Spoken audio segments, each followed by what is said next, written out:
kar je najpomembneje, je to, da so se kmetje na tem področju odlično organizirali, preverili prakse širom po svetu. To je osnovni pogoj, da sploh do tega pride. Ta prvi osnovni pogoj zagotovo je izpolnjen.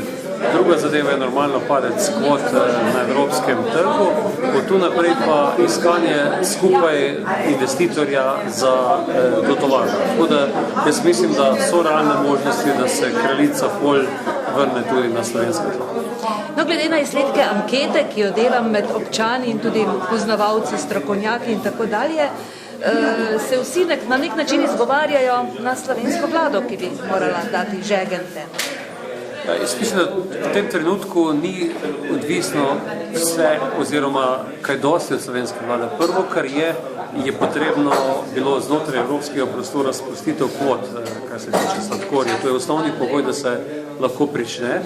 Od tu naprej pa zagotovo po poti, ki jo gredo kmetje za svojo povezavo, za jasnim namenom, da se vključijo v to zgodbo, privabiti tudi investitorje v ta prostor. Tako da jaz mislim, da bo poleg volje vlade ta drugi del še ključnejši. Če je volja, je običajno tudi pot in v tem primeru volja zagotovo je. So vam znane aktivnosti Združenja pridelovalcev sladkorne pese?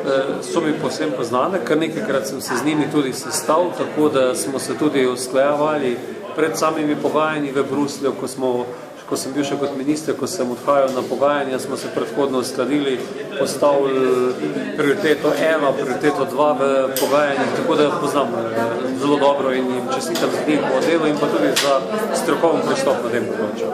Hvala lepa.